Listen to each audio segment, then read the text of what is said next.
कहता है माँ कि झुका के मसर सार दे और सिर वंदना कर रहा हूँ। हे माँ कि झुका के मसर सार दे और सिर वंदना कर रहा हूँ। ईश्वर दाती रखो लाजमा तुम्हारा ध्यान धरता हो। ईश्वर दाती रखो लाजमा तुम्हारा ध्यान धरता हो। झुका के मसर सार दे सिरू वंदना कर रहा हो। झुका के मसर सार दे सिरू वंदना कर रहा हो। ईश्वरदाती रखो लाजमा तुम्हारा ध्यान धरता हो। ईश्वरदाती रखो लाजमा तुम्हारा ध्यान।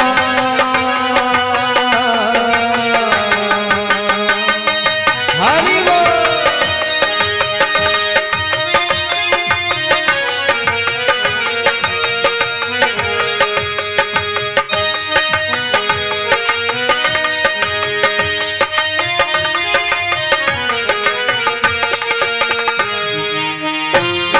जय हो।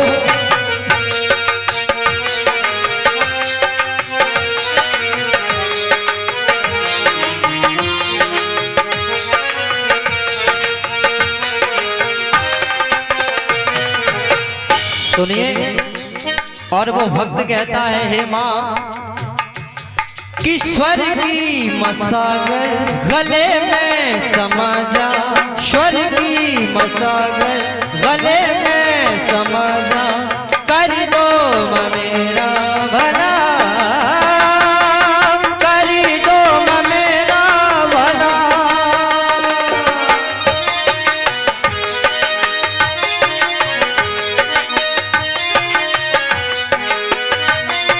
हरि बोल।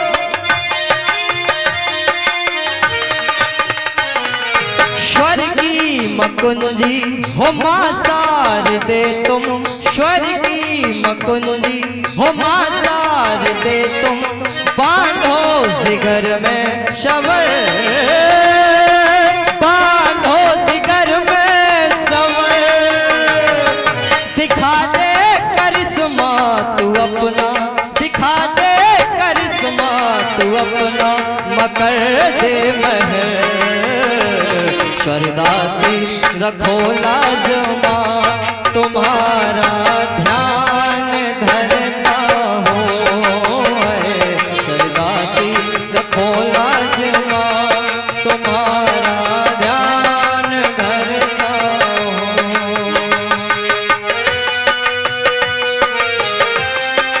जय हो।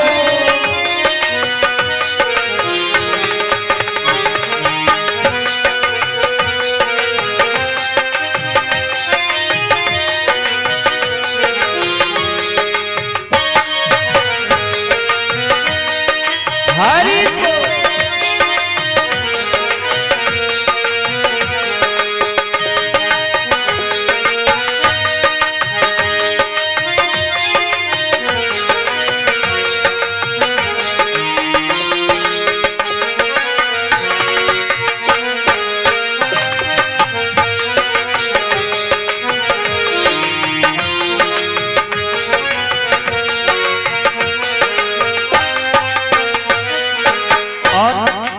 कहता है वो भक्त हे मैया कि आराधना में तेरी साधना में जीवन में अर्पण करूं।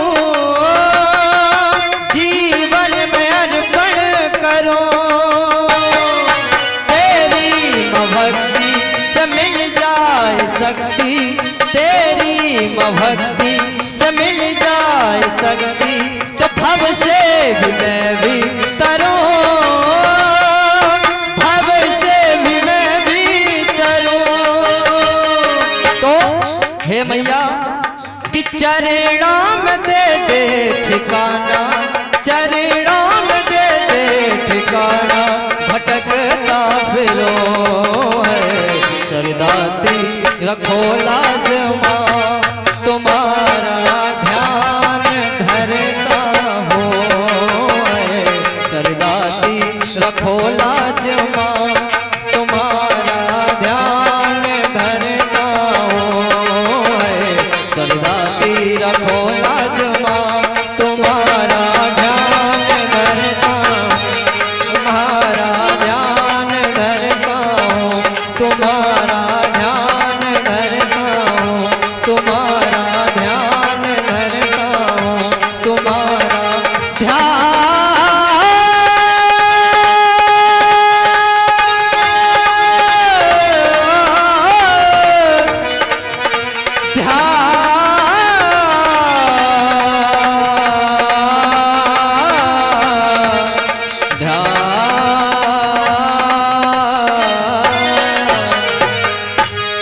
प्रेम से बोलिए सरस्वती मैया की, प्रेम से बोलिए गोविंद भगवान की, प्रेम से बोलिए श्रीमद् भागवत महापुराण की जय जय श्री राधेश।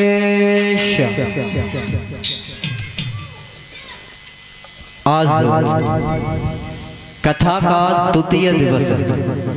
कौन सा दिवस है परीक्षित जी महाराज? दूसरा दिवस। कल आप सभी लोगों को हमारे द्वारा महात्म की कथा श्रवण करने को मिला। आज द्वितीय दिवस में भगवान की अनन्य कथाएं आप सभी भक्तों को श्रवण करने को मिलेंगे। अच्छा ये बताइए कल कौन कौन आया था कथा सुनने के लिए? जरा हाथ उठा के बताओ। तो कोई बता सकता है कि मैंने कथा को कल किस जगह पर विराम दिया था? क्यों हमारी याददाश्त थोड़ी कमजोर है, भूल जाते हैं। यदि आप लोग बता दें तो हमारी आपकी महान कृपा होगी हमारे ऊपर। परीक्षित जी बताइए। हाँ परीक्षित क्या बात, एक बार जोरदार तालियों से हमारे परीक्षित जी के लिए अभिवादन करेंगे सभी लोग। कल आप सभी लोगों को भक्ति ज्ञान और वैराग्य की कथा श्रवण करने को, भक्ति वृंदावन धाम के अंदर महाराज ज्ञानी और वैरागियों की कोई वैल्यूएशन नहीं है। और ना मानो यकीन ना हो तो कभी जाके अपने चरम चक्षुओं से देख लीजिए। ज्ञानी और वैरागियों से हमारा वृंदावन भरा पड़ा, लेकिन कोई पूछता नहीं है। यदि वृंदावन के अंदर पूछ है, किसी की वैल्यू है, तो वो ओनली फॉर भक्ति। जिसे देखोगे वही महाराज अपने हाथ में कंठी लिए राधे श्याम राधे कृष्ण जाप करता हुआ मिले। ऐसा भी नहीं है कि यदि वृंदावन के अंदर ज्ञानी और वैरागियों का कोई वैल्यू नहीं है तो इसका मतलब किसी अन्य जगह पर नहीं, केवल वृंदावन के अंदर भक्ति की वैल्यू है और ज्ञानी वैरागियों की नहीं। लेकिन अन्य और जगहों पर भक्ति की मान्यता कम है, लेकिन ज्ञानी और वैरागियों की मान्यता अधिक। महत्व अपनी अपनी जगह पर प्रत्येक वस्तु का, प्रत्येक चीज का कोई ना कोई महत्व अवश्य होता है, चाहे कम हो चाहे ज्यादा हो, लेकिन महत्व अवश्य होगा। यदि किसी चीज का महत्व नहीं होगा तो महाराज वो व्यर्थ हो जाएगी, और जब वो वस्तु व्यर्थ हो जाएगी तो वो उस परम पिता परमात्मा के निर्णय पर प्रश्न चिन्ह खड़ा हो जाएगा। मेरे ये गोविंद मेरे ठाकुर कभी कोई ऐसा कार्य नहीं करते हैं कि जिससे उनके ऊपर कोई प्रश्न चिन्ह लगा सके। ध्यान रहे,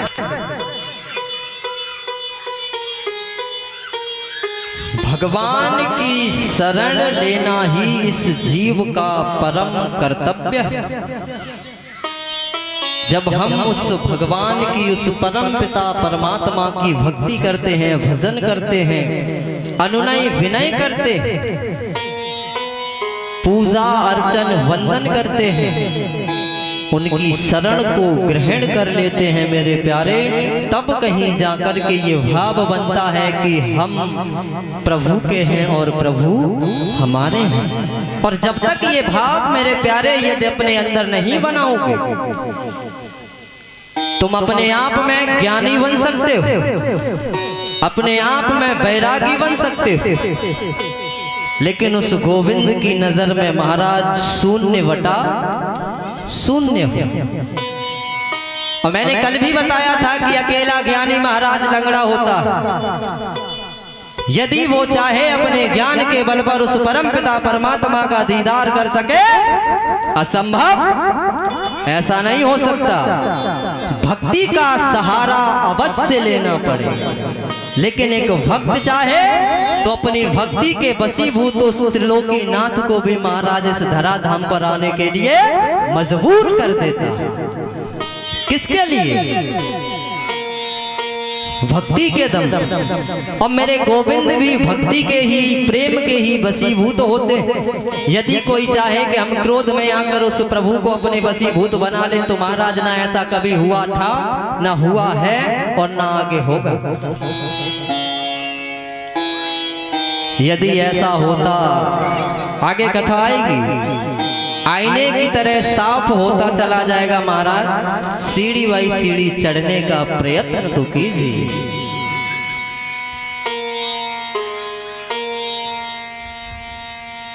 भगवान ये कभी नहीं कहते हैं कि मैंने तुझे बनाया तो तू सारे दिन हमारी ही भक्ति पूजा पाठ करता रहे। लेकिन जिस परम पिता परमात्मा ने हम और आपको बनाया, क्या हमारा इतना फर्ज नहीं बनता है कि उसके लिए थोड़ा सा समय निकालें? यदि आपको कोई एक गिलास पानी पिला देता है तो आप तुरंत कहते हो thank you my dear, thanks my dear, हम आपका धन्यवाद करते हो ना। हमारे कमरे में एक बल्ब जलता है तो हम उसका बिल देते हो, लेकिन सूर्य भगवान हमें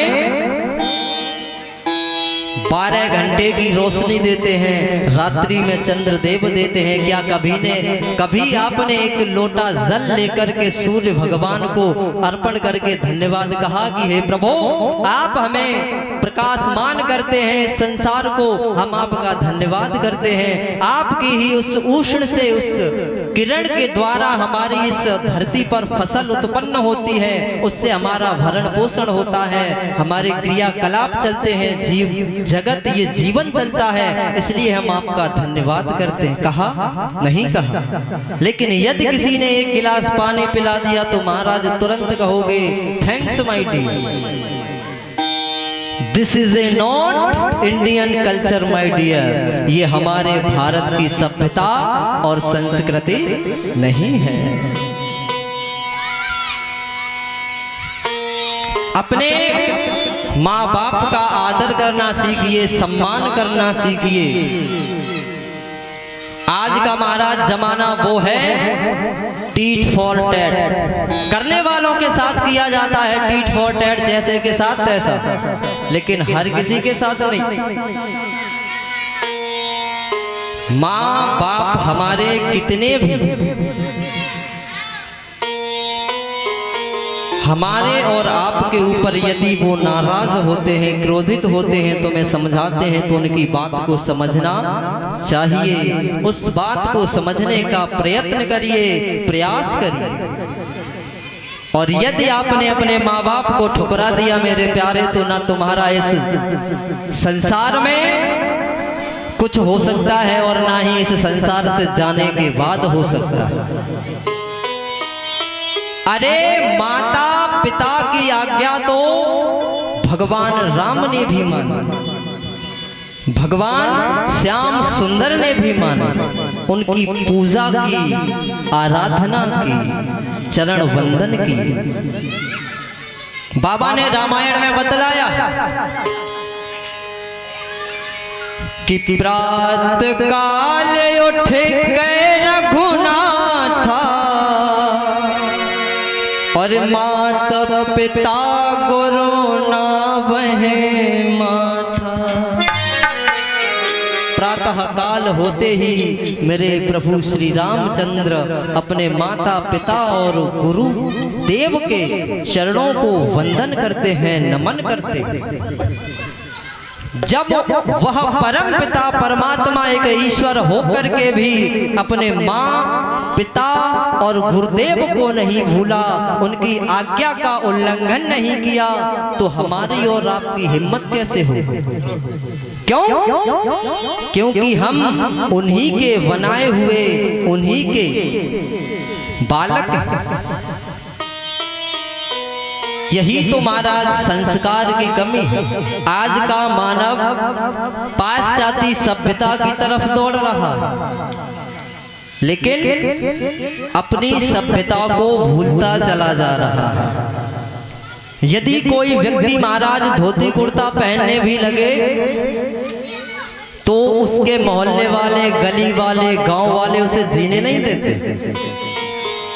कहते हैं देखो बहुत बड़ा ज्ञानी बना फिरता, बहुत बड़ा पंडित बनने लगा। सुना होगा, क्यों? हम रहते हैं महाराज, देखने को मिलता। हमने अपने गांव में कई बालकों से कहा कि पहनो, और अपने ही वस्त्र दिए। उन्होंने पहनना प्रारंभ किया, लेकिन उन्होंने हमें 1 घंटे बाद ही खबर दी, बोले महाराज जी आपने हमें वस्त्र दिए, हम पहन के निकले तो गांव वालों ने फलाने फलाने सिंह इस प्रकार से वार्तालाप कर रहे थे। हमने बोला उन्हें इग्नोर मारिए, एक दिन वो आएगा जो लोग आज तुम्हारी बुराई कर रहे हैं, यही तुम्हें नमन भी करेंगे। लेकिन समय, प्रत्येक चीज का समय होता, समय से पहले और भाग्य से ज्यादा न कभी किसी को मिला था, न मिला है, न मिलेगा। माता पिता तो घर में महाराज भूखे बैठे हैं, लेकिन बेटा क्या करता है? चारों धाम की यात्रा कर रहा है, गोवर्धन की परिक्रमा लगा रहा है। जब तेरे घर में जीते जागते ईश्वर स्वरूप तेरे माँ बाप ही तुझसे खुश नहीं है, प्रसन्न नहीं है, तू तो क्या समझता है चारों धाम की यात्रा करके वो प्रभु को प्रसन्न कर सकता? नहीं कर सकता, और ना वो होने वाला। अपने मैया के शरीर पर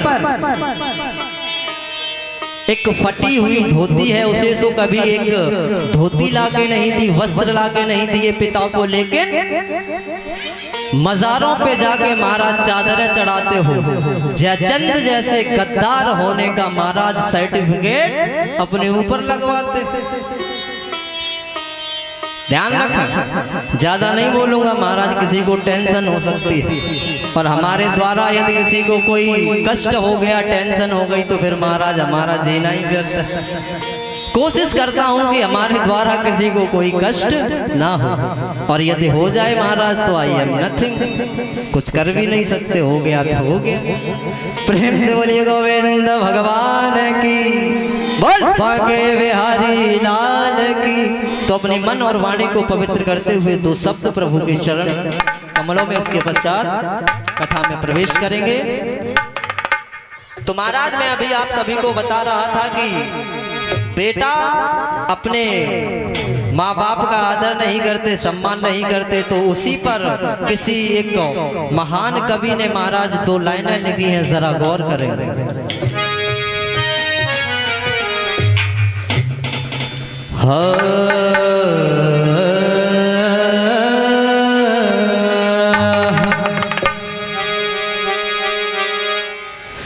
किले माला रोते हो और किस जाप के चरणों में। कितनी भी महाराज कंठी मालाएं घुमाते रहना बैठे बैठे, हरे राम हरे कृष्ण सीताराम राधे श्याम, लेकिन अब यदि तुमने अपने माँ बाप की नहीं मानी तो महाराज कुछ होने वाला नहीं है, सब व्यर्थ हो जाएगा। किले माला रोते हो और किस जाप के चरणों में, तो और सब तीरथ हो, सब तीरथ हो, सब तीरथ होते हैं माँ बाप के चरणों में। वो सब तीरथ होते हैं माँ बाप के चरणों में। क्या सुनिए, किले माला रोते हो अरे किस जाप के चरणों में, ले माला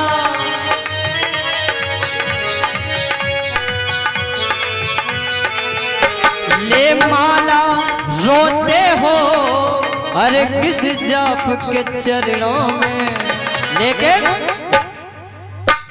अपने माँ बाप के चरणों को छोड़कर तुम चाहो कि तुम्हारा गुजारा हो जाए माय डियर, तो नथिंग नहीं हो सकता। जिन चारों धामों की यात्रा तुम करते हो, रुपया पैसा फूंकते हुए शरीर की ताकत को नष्ट करते हो, इन सभी का फल तुम्हें तुम्हारे माँ बाप के चरणों की सेवा करने से मिल सकता है। क्या हो सब तीरथ, हाँ सब तीरथ हो, सब तीरथ होते हैं माँ बाप के चरणों में। सब तीरथ होते हैं माँ बाप के चरणों में। हरि बोल।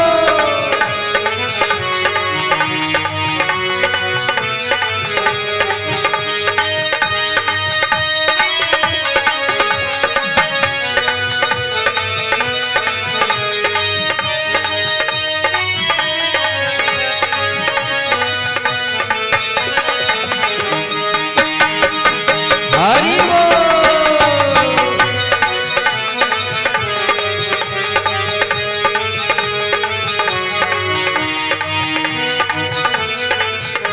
सुनिए सुनिए, अब शब्दों पे गौर करेंगे कि माँ बाप दुखी घर में भूखी बैठी अम्मा।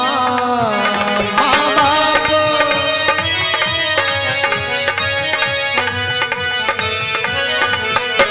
क्या, माँ बाप तो महाराज भूखे बैठे हैं घर के अंदर, लेकिन बेटा क्या कर रहा है कि माँ बाप दुखी घर में अरे भूखी बैठी अम्मा।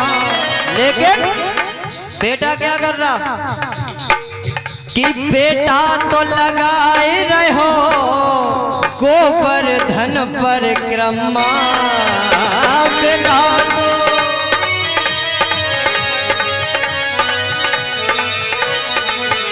तो कोई फायदा नहीं है, इसलिए जो तुमने थोड़े बहुत पुण्य एकत्रित कर रखे हैं वो नष्ट क्यों करते हो क्यों पुण्य को, हाँ क्यों पुण्य को, क्यों पुण्य को खोते हो पश्चाताप के चरणों में। सब तीर्थ होते हैं माँ बाप के चरणों में।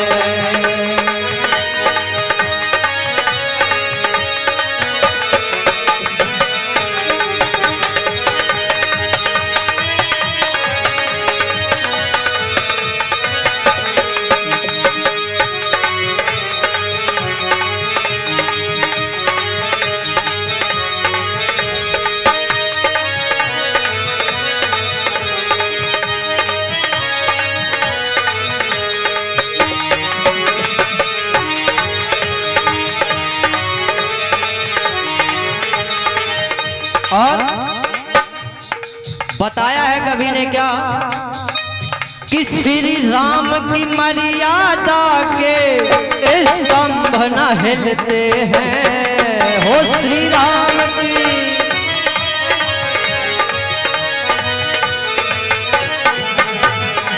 सुनिए क्या बताया कि श्री राम की मर्यादा के स्तंभ न हिलते हैं। भगवान राम ने जो मर्यादा बना दी वो हिलने वाली नहीं है, लेकिन श्रवण जैसे बेटा कहते तो सभी है महाराज कि हमारा बेटा राम जैसा हो, कृष्ण जैसा हो, श्रवण कुमार जैसा। अच्छा एक बात अपने दिल से बताना, राम जैसा कृष्ण जैसा बेटा तो चाहते हो? कौन कौन चाहता है जरा हाथ उठा के बताइए, बताओ। कोई नहीं चाहता? चाहते तो सभी हैं, लेकिन यहाँ बता नहीं सकते क्यों? पोल खोलेगी। इसीलिए कहता हूं चाहते सभी हैं रामकृष्ण श्रवण जैसे संतान हो, लेकिन जब गर्भ में बालक होता है तो महाराज गीता रामायण भागवत इनको नहीं पढ़ते, ना देखते, ना सुनते, लेकिन कैसेट जरूर लुक्का की देखते हो, लुक्का चला। और जब महाराज कैसेट देखोगे लुक्का की तो औलाद श्रवण कुमार जैसी नहीं, राम जैसी नहीं, कृष्ण जैसी नहीं। कैसेट देखोगे लुक्का की तो फिर महाराज औलाद भी निकलेगी फुक्का से, फिर पछताने की जरूरत नहीं। इसीलिए कि श्री राम की मर्यादा के और स्तंभ न हिलते हैं, लेकिन कि श्रवण जैसे बेटा और बड़े भाग्य से मिलते हैं हो श्रवण।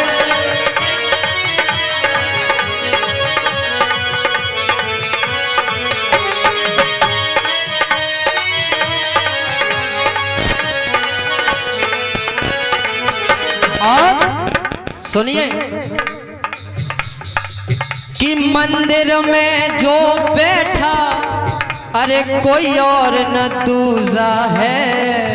क्या समझते हो कि वो अलग है, कोई और नहीं है? तो कि मंदिर में जो बैठा अरे कोई और न दूजा है, तो उसने भी तो की नहीं अरे माँ बाप की पूजा है। उसने भी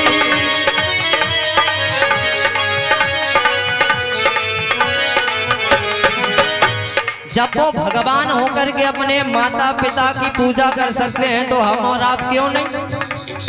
लेकिन ये बुद्धि भ्रष्ट हो चुकी है कलयुगी मानव की। और एक बात मेरे कहने से मान लेना, यदि तुम सब काम करो और चारों धाम ना मिले तो मेरे कहने से एक बात मानना, ना चारों धाम मिले फिर भी तुम जी लेना, ना चारों।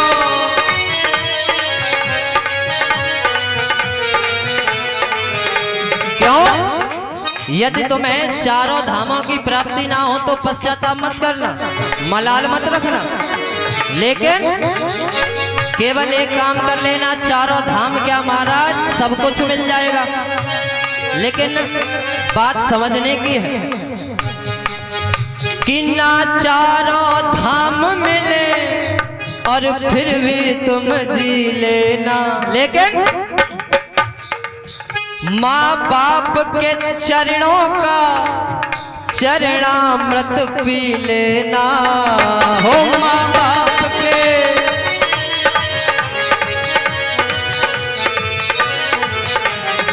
बाप के चरणों का चरणामृत पी लेना। तो इस गाने को लिखने वाले हमारे परम पूजनीय परम आदरणीय जो उस्ताद थे वो अब इस दुनिया में नहीं है, लेकिन उनका नाम लेकर हम प्रभु के चरणों में समर्पित करते हैं। हम नयन हो नम नयन हो हम नयन भिगोते हैं लाला आपके चरणों में। हम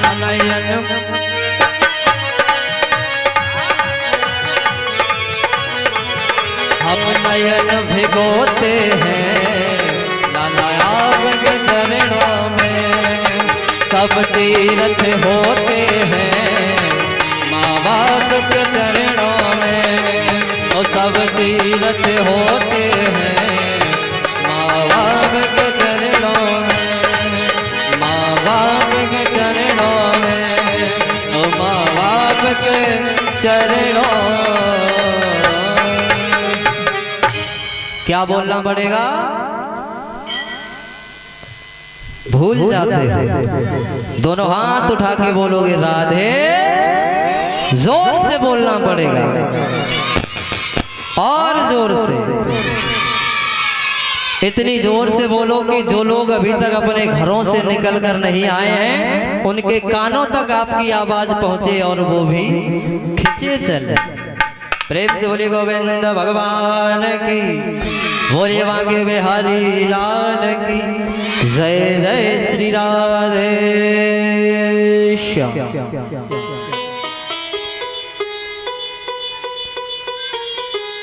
आज द्वितीय दिवस की पावनमयी पुण्यमयी वेला में सौनक ऋषियों ने हाथ जोड़े और सूत जी महाराज से प्रश्न कर दिया। क्या प्रश्न किया? कि जग्रहे पौर समरूपम भगवान महादेवे शंभोतम षोडशकल्मादौ लोकाश्मित्राश्रये।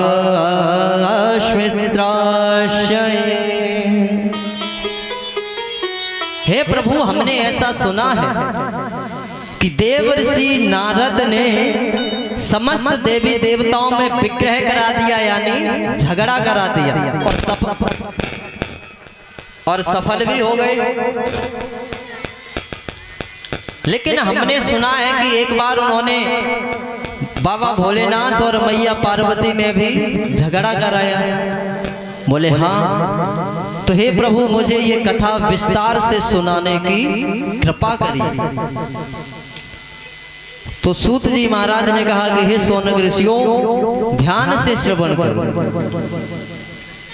एक बार देव ऋषि नारद जी ने अपने मन में विचार किया कि मैंने समस्त देवी देवताओं में झगड़ा करा दिया, लेकिन आज दिन तक मैं भोले बाबा और सती मैया में झगड़ा नहीं करा पाया। तो बोले आज ट्राई करके देखता हूँ। इधर बाबा भोलेनाथ समाधि में लीन थे, तो एक दिन प्रातः काल देव ऋषि नारद जी महाराज कैलाश पर्वत पर पहुंचे। नारद ददात इत नारद। नारद का मतलब यही होता है कि महाराज जिसकी बात किसी जगह पर रद्द ना हो वही नारद है। और ऐसे नारद महाराज हर गांव में दो चार मिलते हैं। आपके ही गांव की नहीं कह रहा, आप लोग बुराई मत मानना, हमारे गांव में भी, मोनू जी के गांव में भी, हमारे चौहान साहब बैठे हैं ये कीबोर्ड पर, इनके गांव में, हमारे ढोलक मास्टर इनके भी, पैड मास्टर, सबके यहाँ मिलते हैं, दो चार हर गांव में होते हैं। और क्या पता शायद हमें यहाँ बता रहे हैं हम ही नारद हो, फिर क्या करोगे? हो सकता है, इसमें कोई बड़ी बात नहीं। नारम ददातीत नारद, व्याकरण से यदि हम नारद शब्द का अर्थ लगाएंगे तो उसका यही आएगा, जो बात नारद जी ने जिस जगह पर बोल दी उसे आज दिन तक कोई काट नहीं पाया। भैया जाए सेट करो पहले।